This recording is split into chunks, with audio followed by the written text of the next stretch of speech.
warahmatullahi wabarakatuh. Perkenalkan, saya Ani Holila, Magister Seni, Bagian Penciptaan Seni Lukis, dosen Prodi Seni Rupa Murni, jurusan Seni Rupa dan Desain. Memulai karir pendidikan dari tahun 2014 sampai sekarang. Bidang keahlian saya adalah penciptaan seni lukis. Adapun mata kuliah yang saya ampu adalah mata kuliah praktek dan teori.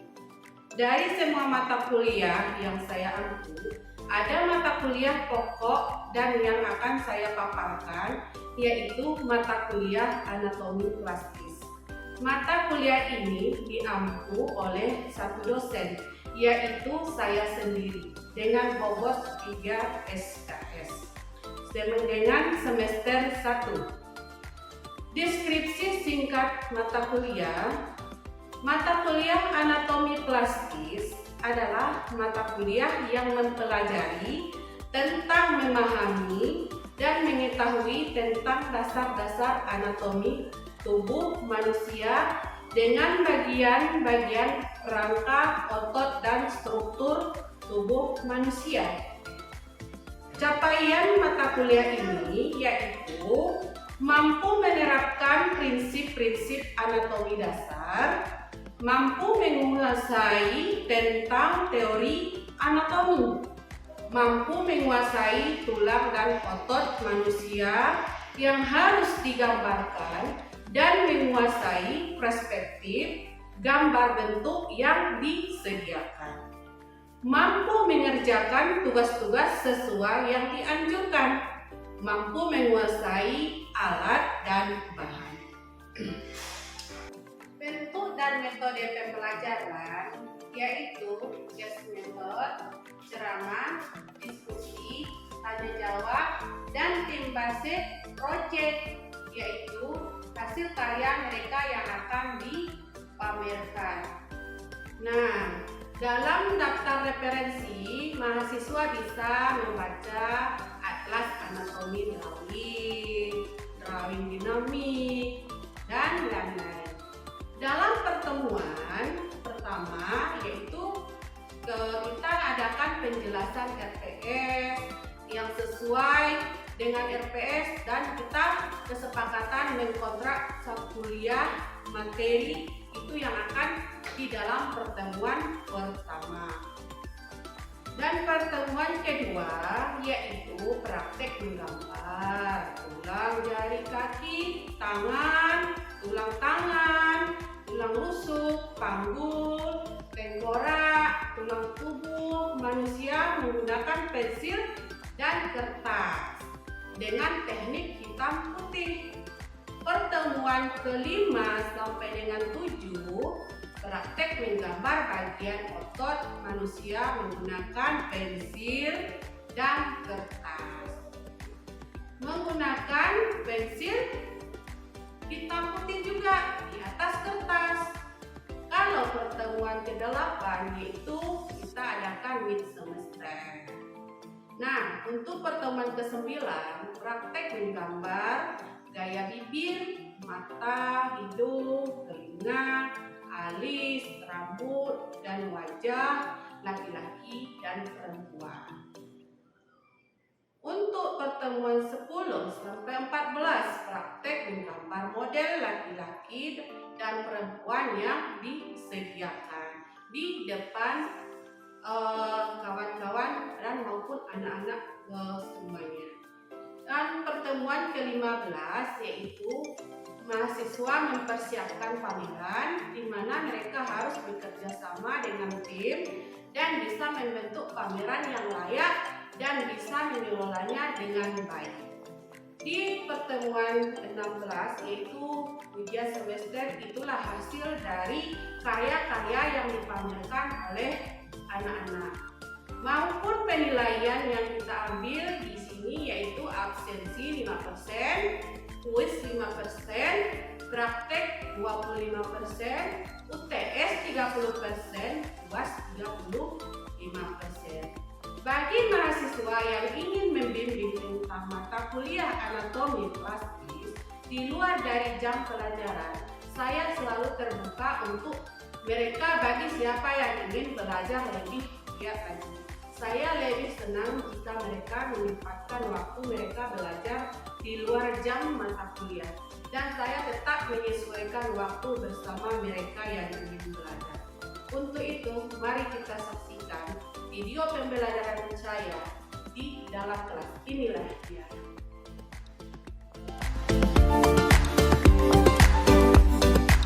Assalamualaikum warahmatullahi wabarakatuh. Jumpa lagi kita hari ini dengan mata kuliah tentang anatomi plastis, di mana tentang anatomi ini tentang mengajarkan bentuk-bentuk tubuh. Sebelum kita ke materi, Ibu absen dulu ya, yang hadir. Jadi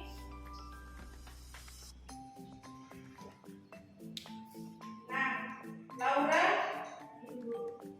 Ainul, Tiur, Zahizar, Inaya, Irfan,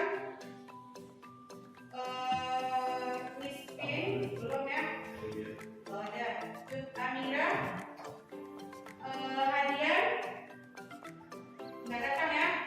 Lucy Afima, Tasya Amida, Kamilia, Aira Safira, Fitriatul, Nadia, Zafianti. Jadi bagi yang hadir berarti ada izin mereka ya. Oke. Jadi untuk sebelum memulainya kita baca Bismillah dulu dan berdoa dulu sesuai kepercayaan masing-masing ya.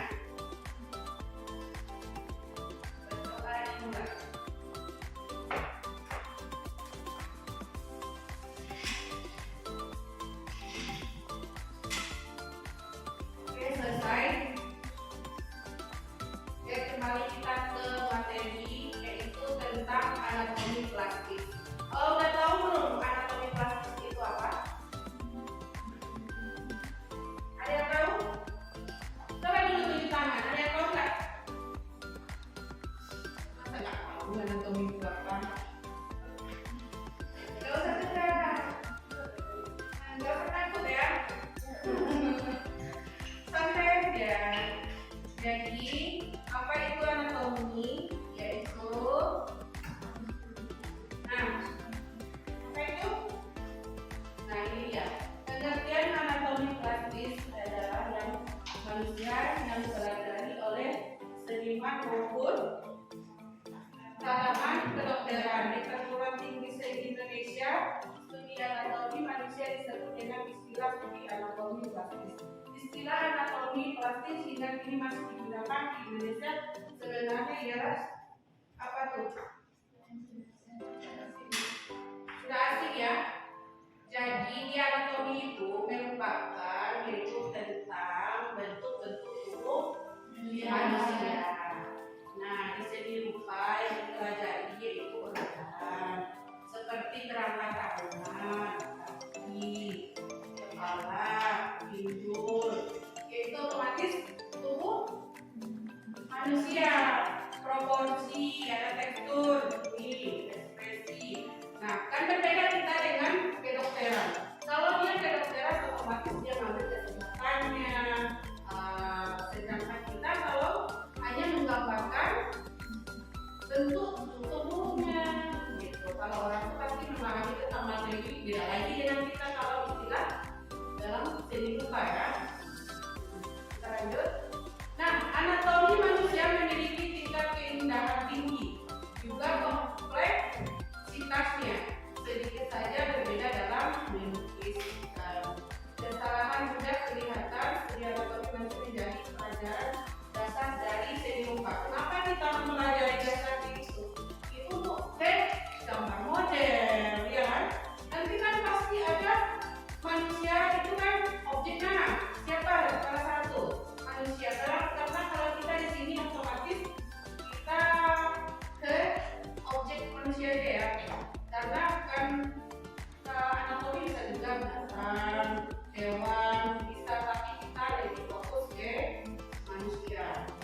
anatomi manusia.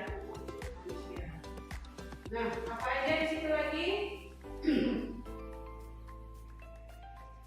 Nah, perlu juga diperhatikan bahwa menggambar anatomi tubuh membutuhkan kemampuan dalam menggunakan unsur lengkap seperti garis. Nah, hampir sama dengan gambar bentuk kan? Kalau gambar bentuk, dia itu memindahkan objek ke dalam media. Sama dengan ini, kita juga memindahkan objek ke dalam media gambar. Nah, itu harus tetap diperhatikan garis bidang bentuknya tetap, karena dia harus sama, nggak boleh melenceng. Kalau gambar beda dengan melukis, kalau melukis bisa kita mengurangi, ya kan? Bisa mengurangi, bisa menambah. Kalau gambar bentuk tidak bisa, juga dengan anatomi. Sesuai postur, sesuai. Kalau kita menggambarkan mata, tetap kita tambahin sedikit aja garis. Ya kan? Gak mungkin video matanya sipit nanti dibuat tiur namanya, ya kan? Berbeda paham ya? Nah, berarti hampir sama dengan gambar bentuk, dengan ya, ya. Nah, pemahaman kita juga ini dalam menggambar model dalam alat jenis barang kecil sama juga, ya kan? Sama juga. Ada bedanya teknik juga sama kita. Kertas juga tetap rayon, tetap juga sama-sama beda kan? Nah, kalau di anatomi yaitu ini tetap gambar realis. Gambar bentuk juga gambar realis. Mungkin kita nanti ya kan, kalau kita menggambar sebuah foto gitu, otomatis kan fotonya akan saling gambar ya kan, ya nggak mungkin jadi aqua ya kan, udah berbeda bentuknya. Sama dengan proporsi tangan kita ini yang kalian gambar, nggak mungkin kalau kayak tangan itu kan tembok tapi jadi kurus ya kan. Sudah beda bentuk, nggak realis jadinya ya kan, dan lenceng. Nah, gitu ya. Dan tahu ya itu istilahnya realis ya. Berarti realis itu nyata. Berarti persis dengan bentuk asli. Selanjutnya, nah ada teknik menggambar anatomi tubuh manusia. Sudah tahu nggak tekniknya? Sudah tahu. Sama ya dengan gambar bentuk.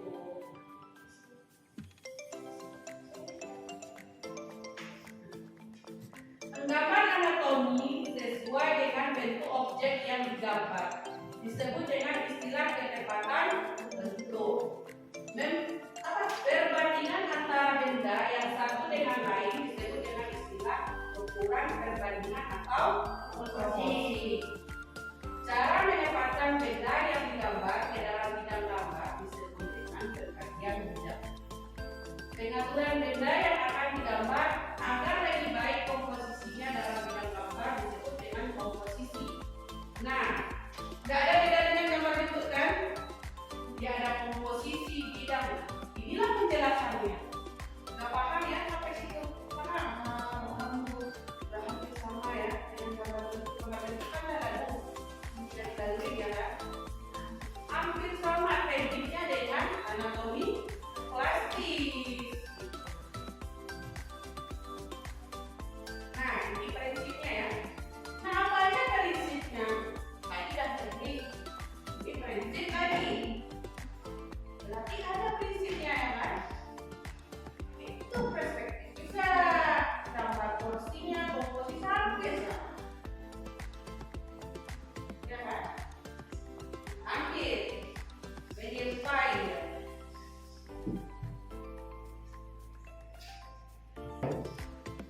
Nah, ini teknik medianya ya. Nah, berarti teknik arsiran atau garis yaitu mainnya kita blok, ada campuran blok dan arsiran. Nah, itu kan berarti kan kalian mengarsirnya karena tidak ada, kalau tidak diarsir tidak terbentuk ya kan. Karena itulah nanti tim timbullah dia gelap terang. Gelap terang itulah rumahnya nyata.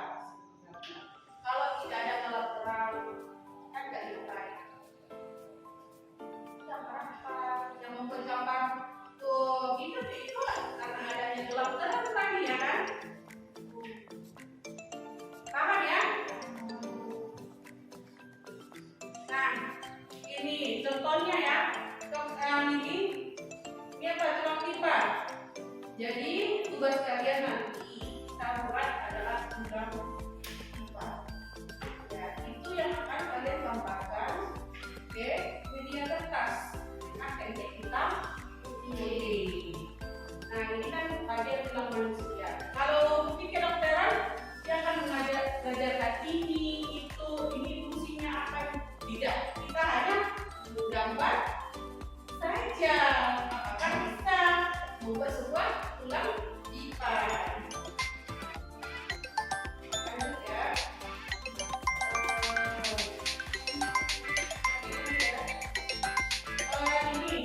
Nah, dalam tulang-tulang berarti dia ini ya, tulang-tulang manusia tadi kan, berarti tugas yang pertama itu adalah tulang manusia. Nanti baru kita berlari ke otot sampai ke model. Nah, ini yang akan kalian gambar semua. Tidak saya suruh kalian belajar apa fungsi ini, fungsi ini. Pasti fungsi pun sudah tahu kalian apa fungsinya. Nah, perlu lagi saya jelaskan. Ya kan? Nah, yang kalian gambarkan ya ini semua. Bisa jadi orang. Ya kan? Kalau tidak tahu kita ukuran proporsinya, kita tidak bisa menggambar. Ya. Nah, ini otot. Nah, siap tulang, nanti ya otot lagi. Nah, pasti kan berbeda. Otot perempuan nanti berbeda lagi. Otot laki-laki berbeda. Itu akan berbeda. Nah, sedangkan ini kan ukuran luar nih. Dia mengukur itu, kalau orang luar dia kan tinggi, sedangkan ukuran Indonesia tidak terlalu tinggi. Itu rata-rata di bawah. Kalau luar, kalau masalah apa? Ini yang apa saja di teksturnya, di gerak-gerak apa namanya? Ya, gerak-gerak darahnya, ini ya siram. Ini yang kalian observasi.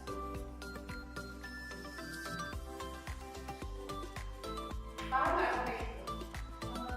Nah, jangan paham ke ini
perempuan sama laki-laki itu berbeda. Jadi cara kalian untuk menggambar manusia itu adalah kepala. Berapa ukuran kepala? Oh, sama. Itu 1, 2, 3. Jadi itu otomatis ukuran kepala kita. Ya? Situ paham ya? Jadi kalau untuk menggambar seseorang dari model, walaupun dia duduk, itu kepalanya. Ya? Apapun itu modelnya tetap dari kepala. Paham nggak sampai situ? Nah, ini kan mulai dari kecil. Jadi ukuran ini kan berbeda-beda. Kalau anak kecil pasti kecil juga kepalanya. Ya kan? Dia juga mulai dari bayi. Dia harus hitung ukuran panjang badan dia itu dari kepala, ukuran kepala dia. Coba kalian pas. Ini seperti itu berbeda. Karena dia udah itu cara mengukur sebuah model ya.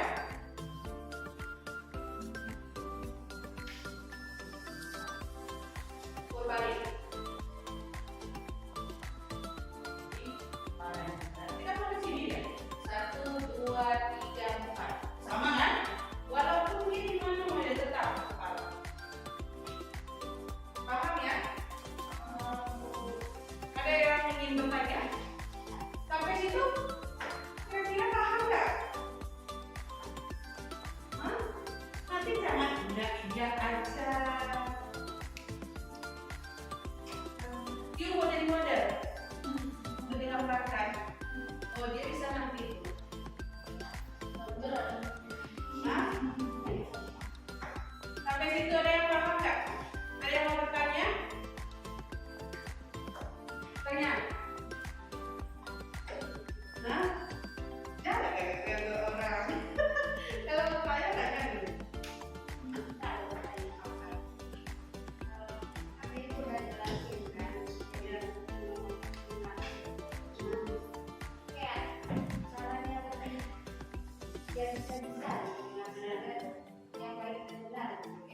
Nah, untuk cara menggambar yang bagus dan benar itu tapi tetap pergi ke komposisi tadi. Ya kan? Dia harus tetap komposisinya dulu sama proporsi. Karena kan saya melihat dari kalian banyak yang belum menguasai komposisi. Jadi kalau sudah betul dia letaknya di mana, nah baru dia ke proporsi, ya kan? Kali kan udah ada penjelasannya itu, nah itu akan kalian ulangi lagi yang mana komposisi, yang mana proporsi. Tentukan dulu perspektifnya, ya. Kalian harus sudut pandangnya harus pas. Kita mau gambar yang lebih bagus tuh dari komposisi, harus menguasai ya itu dengan komposisi proporsi bidang itu harus kuasai garis, itulah dasarnya ya. Apapun itu sketsa, gambar bentuk, pokoknya semua orang itu memang harus menuju dari situ kan ya.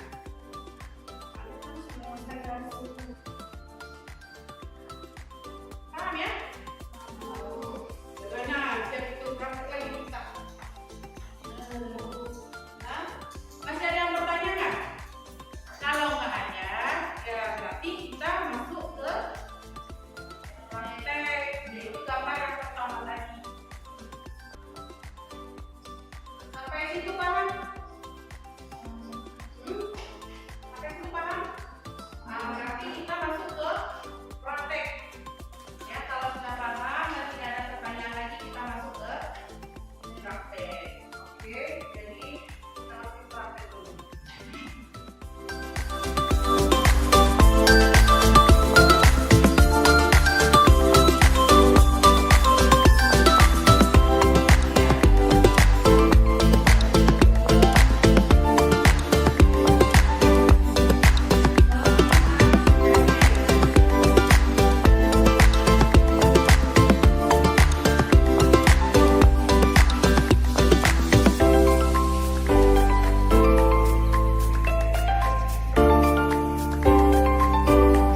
masalah belakang ini kan kayak bentuk ratapnya ya.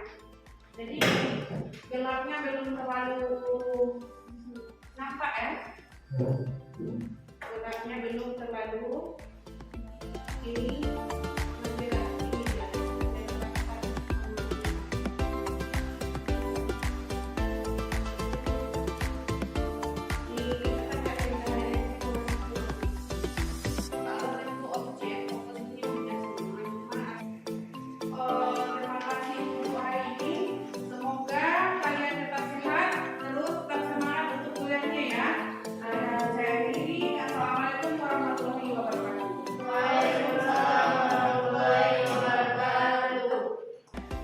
Baiklah, itulah video pembelajaran saya di dalam kelas.